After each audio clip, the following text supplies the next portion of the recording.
पंचायत चुनाव को लेकर आज फैसला दिया जा सकता है। पंचायत चुनाव निरस्त करने को लेकर आयोग अपना फैसला दे सकता है।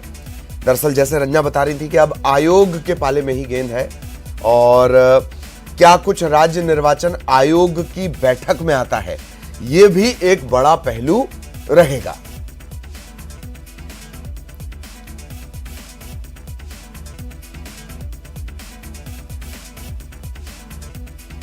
तो राज्य निर्वाचन आयोग की अहम बैठक है आज पंचायत चुनाव को लेकर। एक औपचारिकता भी इसे कहा जा सकता है।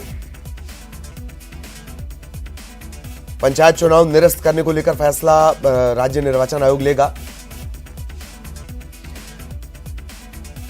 और सहयोगी रंजना लगातार हमारे साथ बनी हुई हैं।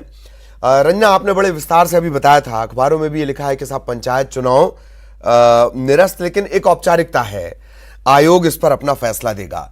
लेकिन सबसे ज्यादा दिलचस्प होगा वो सियासी बयानबाजी जो आयोग के फैसले के बाद आएगी, जो बीजेपी और कांग्रेस दोनों एक दूसरे पर हमलावर होंगे इस चुनाव को लेकर। इस बैठक का भी अपडेट दें रंजना।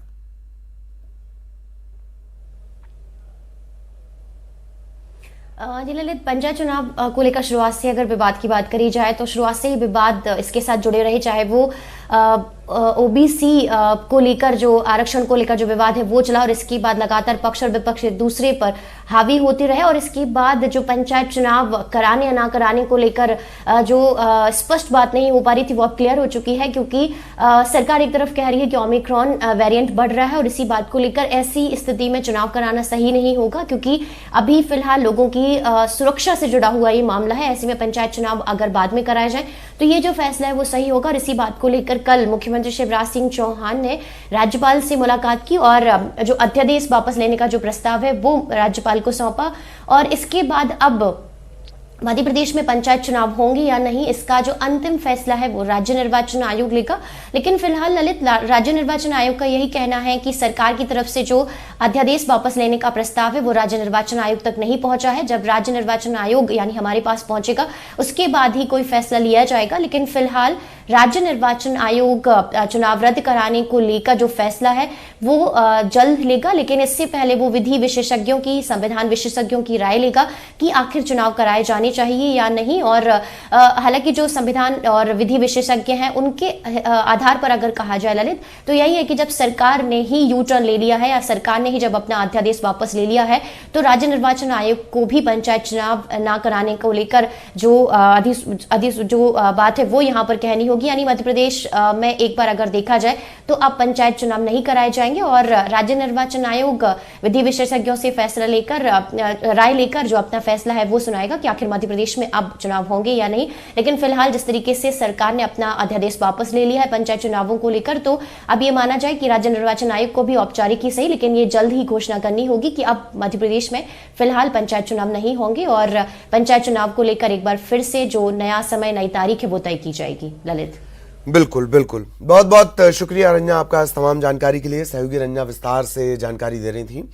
और अब अहम खबर नरसिंहपुर से। नरसिंहपुर के गोटे गांव में सड़क किनारे बने मकान में एक चलती गाड़ी घुस गई, इससे हड़कंप मच गया। खुदकिस्मत थे ये तमाम लोग।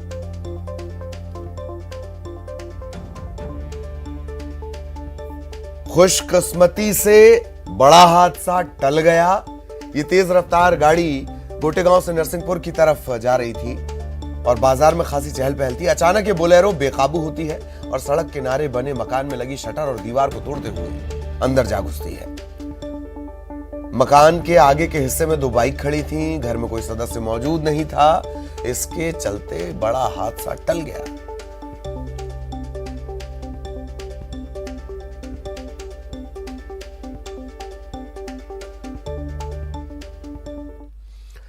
ग्वालियर पहुंचे केंद्रीय मंत्री ज्योतिरादित्य सिंधिया ने कुछ ऐसा किया जो आज तक सिंधिया घराने में किसी ने नहीं किया था।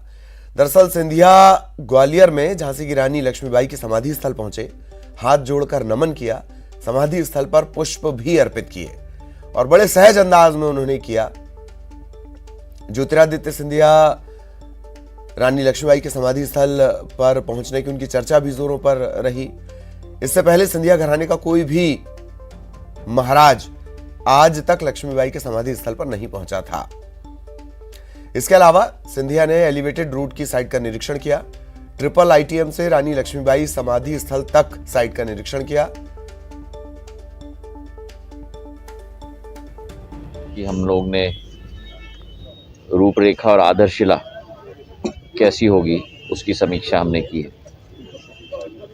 शुरुआत के पॉइंट से जो ट्रिपल आईटीएम का पॉइंट है से रानी लक्ष्मीबाई की मूर्ति तक, समाधि स्थल तक हम लोगों ने पूरा सर्वेक्षण किया है। और उसके बाद प्रेजेंटेशन के ज़रिए इसमें ड्रोन्स का भी इस्तेमाल किया गया है। कुल योजना की लंबाई करीब 16.5 किलोमीटर होगी। इसका पहला भाग लूप लाइन लेते हुए करीब 7.5 किलोमीटर है, तो 406 करोड़ रुपए की राशि से बनने जा रहा है। ग्वालियर में 97वें अखिल भारतीय तानसेन समारोह का शुभारंभ हुआ। इसमें सीएम शिवराज सिंह चौहान भी शामिल हुए। इस दौरान उन्होंने कहा कि तानसेन भारत के संगीत के धरोहर हैं।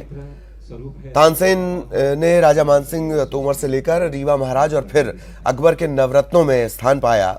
100वां तानसेन समारोह भव्य रूप से मनाया जाएगा। संगीत के लिए, कला के लिए मध्य प्रदेश के सरकार के पास धन की कमी नहीं है। जीवन में अद्भुत रस घोलता है संगीत। इस परंपरा को हम आगे बढ़ाएंगे। तो तानसेन समारोह तो हो गई, लेकिन बैजू बावरा समारोह भी प्रारंभ किया जाएगा। हम कला और संगीत को इस परंपरा का सम्मान करते हुए आगे बढ़ेंगे। और ये समय केवल विकास के लिए नहीं, कला और संगीत के लिए भी स्वर्ण काल होगा। और इसलिए उस कला की, भारत की उस कला की परंपरा को हम लगातार आगे बढ़ाते रहें। शास्त्रीय संगीत की परंपरा वो लगातार आगे बढ़ती रहे, इसके लिए हर संभव प्रयत्न किया जाएगा। और यहां रुकेंगे एक ब्रेक के लिए।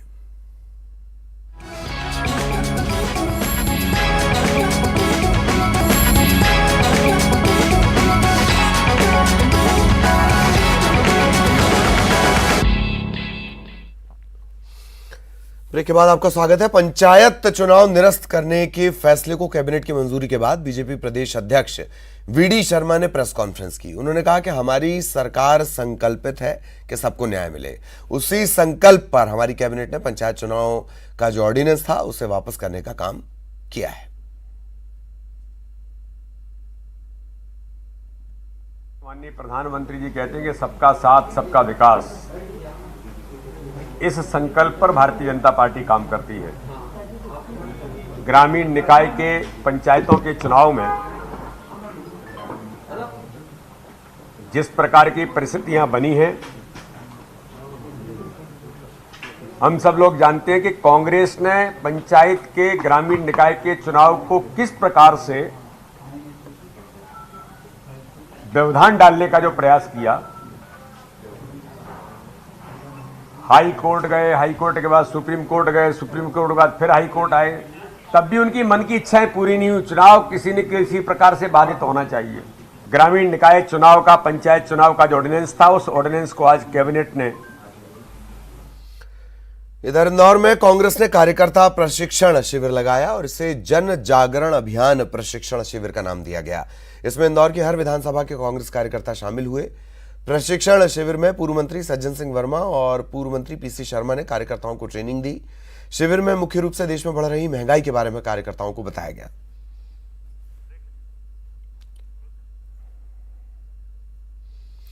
और इसी के साथ इस बुलेटिन में इतना ही। खबरें जारी रहेंगी।